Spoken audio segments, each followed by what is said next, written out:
In Peru, social movements continue to arrive in Lima to participate in the March of Los Cuatro Suyos. The National Police announced the increase by 9,600 officers in the capital. Italian foreign minister said his country is ready to increase the flow of legal migrants from Tunisia, but calls for more efforts against illegal immigration. And in the United Kingdom, healthcare workers go on strike once more, demanding better working conditions and wage increase to cope with inflation.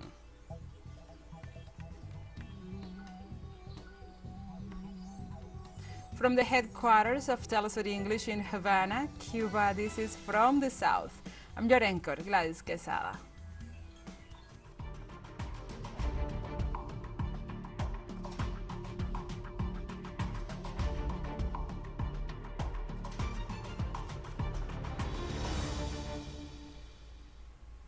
And now we begin with the news. In Peru, the National Police announced that as of Wednesday, it will increase 9,600 the number of agents assigned to the capital Lima.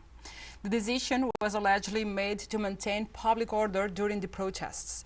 The head of the Lima district, the National Police General Victor Sanabria, said that since the beginning of the mobilizations, 5,000 agents were deployed, but they have now decided to increase that number to guarantee order during the demonstrations in the capital.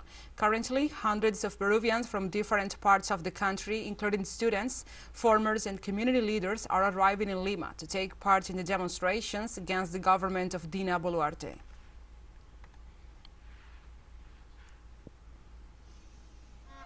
On the other hand, residents of the province of Huancavelica have reported repression with tear gas bombs by the police against the demonstrators. The protesters demand the resignation of Dina Boluarte, the shutdown of the Congress, and the calling of a constituent assembly. The demonstrations in Peru erupted since last December with the dismissal by the Congress of the then President Pedro Castillo.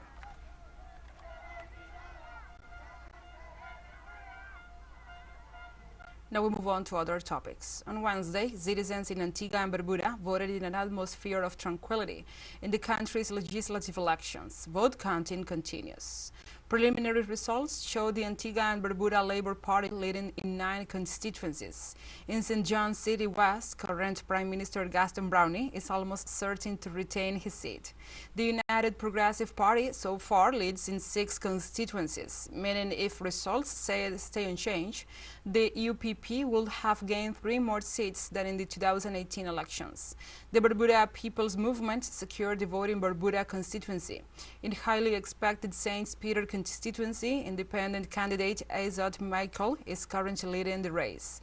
Over 60,000 citizens were called to the vote across 17 constituencies.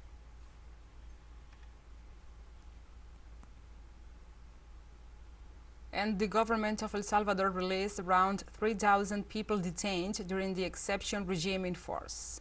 Authorities indicated those released were found innocent of criminal charges. However, the Salvadoran government indicated some 58,000 people are still under arrest for their alleged links to gang groups. Since the beginning of the emergency regime in the middle of 2022, approximately 61,000 citizens have been detained during operations by security forces, who can arrest suspects without a specific court order, which has provoked criticism from international human rights organizations.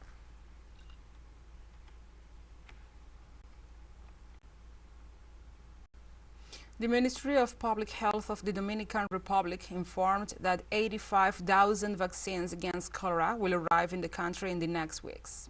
According to the Vice Minister of Public Health, Eladio Perez, the drug will be administered in the areas affected by the disease, such as Surza, El Almirante, Villas Agrícolas, and Boca Chica, in the country's capital. The authorities informed that 17 cases of cholera were reported and 5 people died under suspicion of having contracted the bacteria.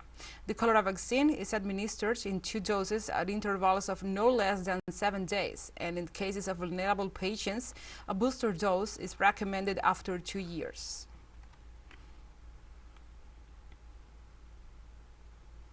On Wednesday, the U.S. multinational company Microsoft announced that it will lay off about 10,000 employees by the end of March, among other cost-cutting measures. This number represents about 5% of its workforce. According to the company, this is part of a cost-cutting plan in response to the macroeconomic conditions and changing customer priorities.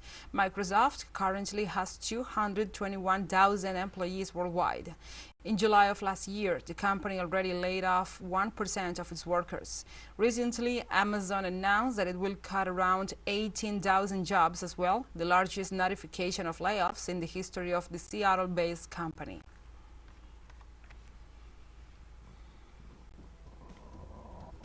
Let's take a short break, but first remember you can follow us on our TikTok account at TeleSUR English, in which you will be able to see news in different formats, news updates and more.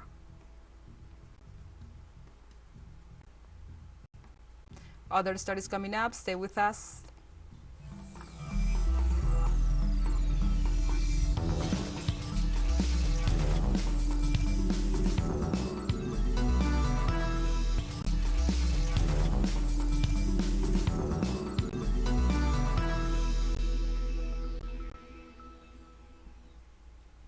Welcome back to From the South.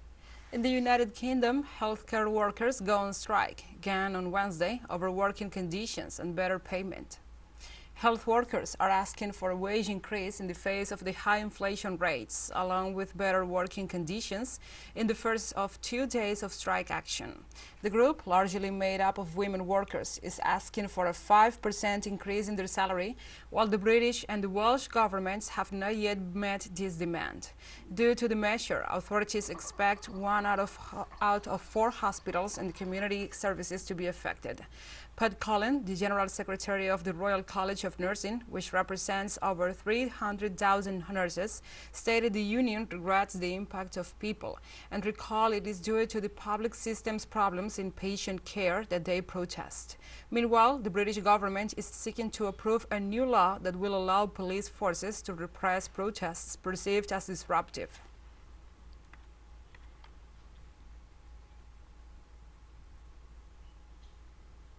I've seen the fundamental basic nursing staff deteriorate.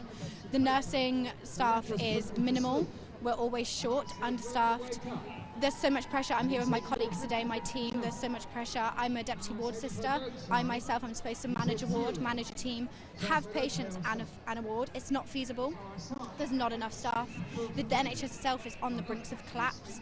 Today really is that after 13 years of Tory austerity, it's got to the point where the cuts in the service are affecting not just the wages of the staff, but they're also affecting living standards, patient death.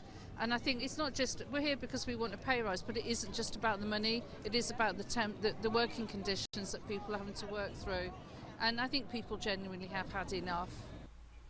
United Nations Secretary General Antonio Guterres accused oil firms on Wednesday of peddling a big lie about their role in global warming and warned they should be held accountable.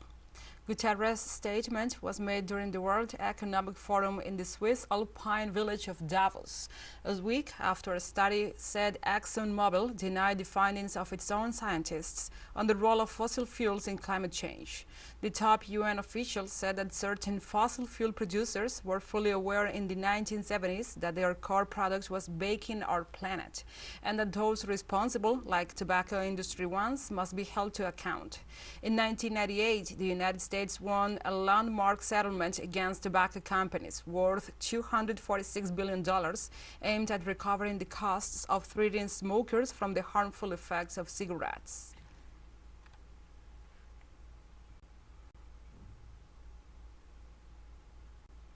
And Colombian President Gustavo Petro calls the war on drugs of the last 50 years an absolute failure. The statement was made during a meeting with the presidents of Ecuador and Costa Rica, the finance minister of Brazil, and the vice president of the Dominican Republic at the World Economic Forum in Davos, Switzerland.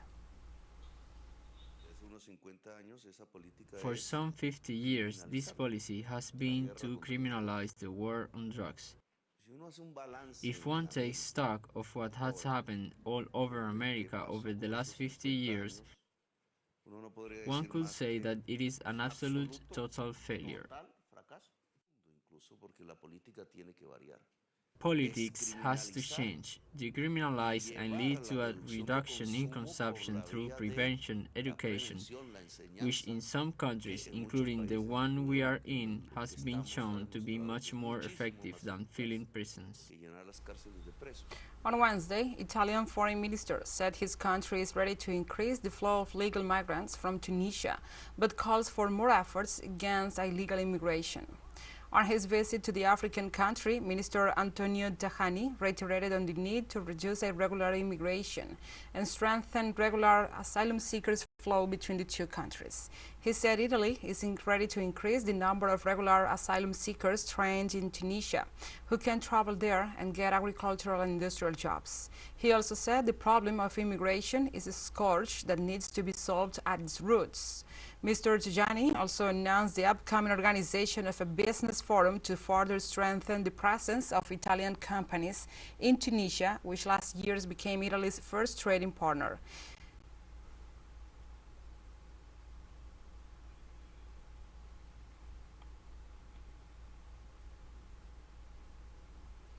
And the Spanish government convened for the first time a crisis committee to discuss new measures to address the rise of femicides. Authorities registered record numbers in 2022, with 6 women killed in 2023 so far. More details in the following report.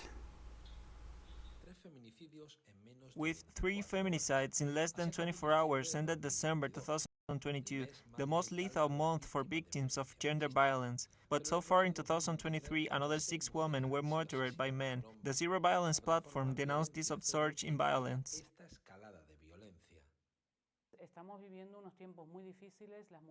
We are living in very difficult times for women. There is a lot of violence on social media, a lot of violence in the streets, a lot of violence among young people, pornography and prostitution, which has led to many violent relationships with women.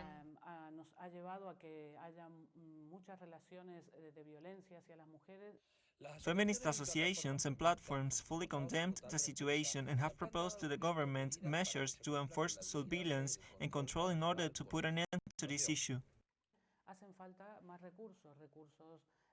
More resources are needed, economic resources, because most of them are women who are economically dependent on the abuser. We cannot tell them to denounce the abuse on the living alone.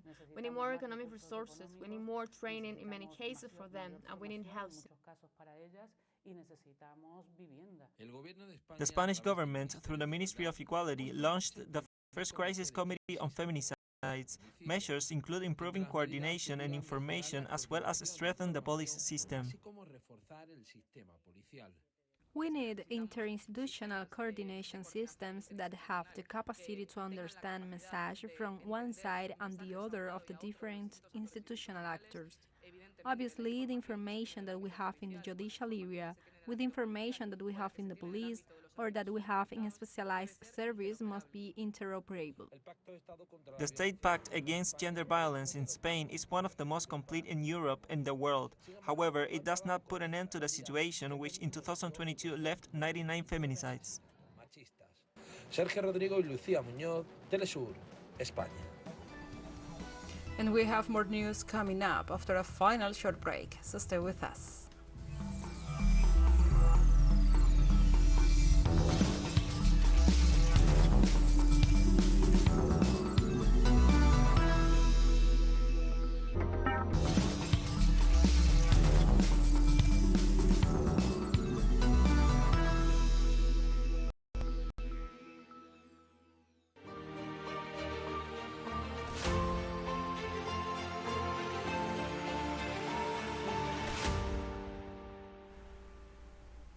Welcome back to From the South. The head of the Ukrainian Interior Ministry died on Wednesday when the helicopter in which he was traveling crashed near a kindergarten in the city of Bobrey, located in the Kiev region, said the head of the National Police, Igor Klimenko.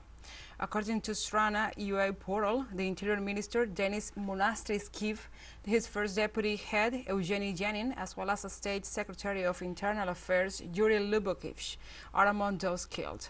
The deputy head of the Ukrainian presidential office, Kirill Tymoshenko, said that Monastyrskiy and the members of his entourage were on their way to a hotspot where combat actions are taking place. In total, 16 people are confirmed dead, including 2 children. 9 of the deceased were on board of the helicopter. 22 victims are hospitalized, including 10 children. All relevant and specialized services are working at the scene, and the inspection of the site is continuing, as senior official initially reported.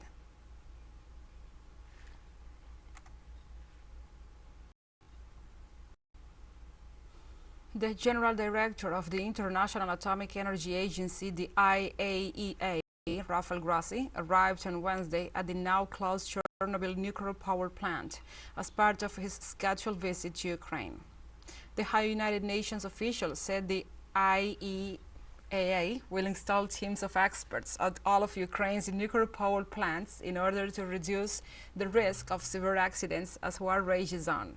Grossi arrived in Ukraine on Tuesday to raise the agency's flag, to staff each nuclear facility and visit the nuclear plants in Chernobyl and Rivne. The agency will have at least 11 staff members in Ukraine, where they already have a permanent presence in Zaporizhia. Grossi said that protection for the sites was needed and we will pursue this with Ukrainian and Russian officials.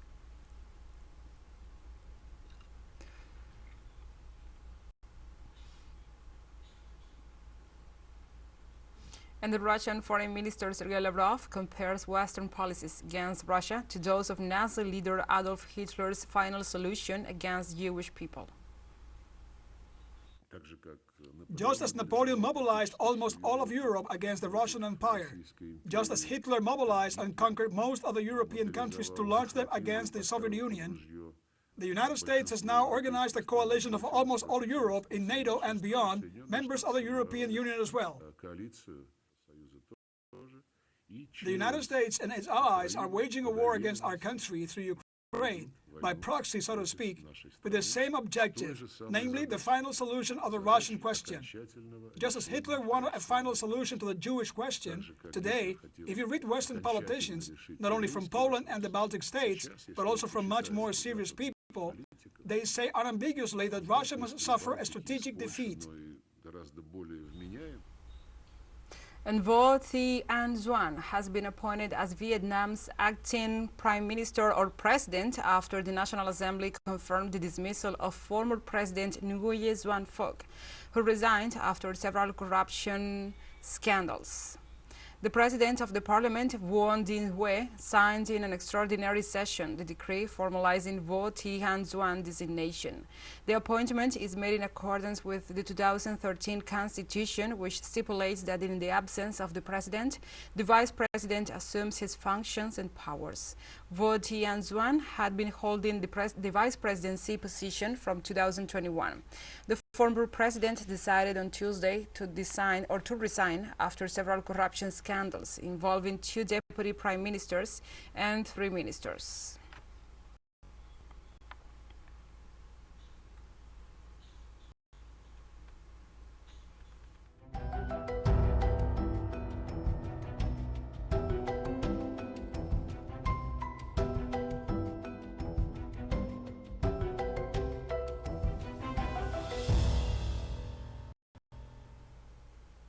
Now we move on to other topics. On Wednesday, in Iran, a 5.8 magnitude earthquake left at least 120 people injured. The local Tasnim news agency reported the tremor in the northwestern Azerbaijan province. Authorities have so far recorded 120 people injured, most of which were wounded while trying to flee. The report also noted that at least 12 localities were affected by the earthquake, which had at least 5 aftershocks. According to the Euro-Mediterranean Seismological Center, the 10 kilometers deep earthquake was occurred 15 kilometers southwest of the town of Hoi and 107 kilometers from the town of Urmia.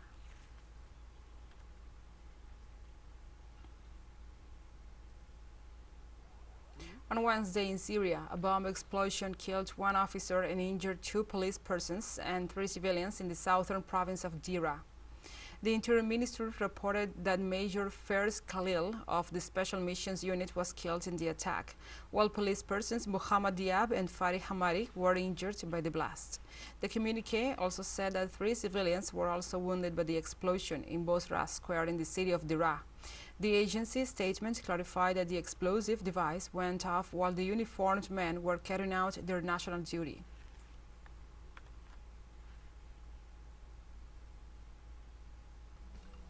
And we have come to the end of this news brief. But remember, you can find this and many other stories on our website at telesurenglish.net. And also, if you feel so inclined, please join us on social media for all the latest news. We are on Facebook, Twitter, Instagram, Telegram, and TikTok. For TeleSUR English, I'm your anchor, Gladys Quesada. Thank you for watching.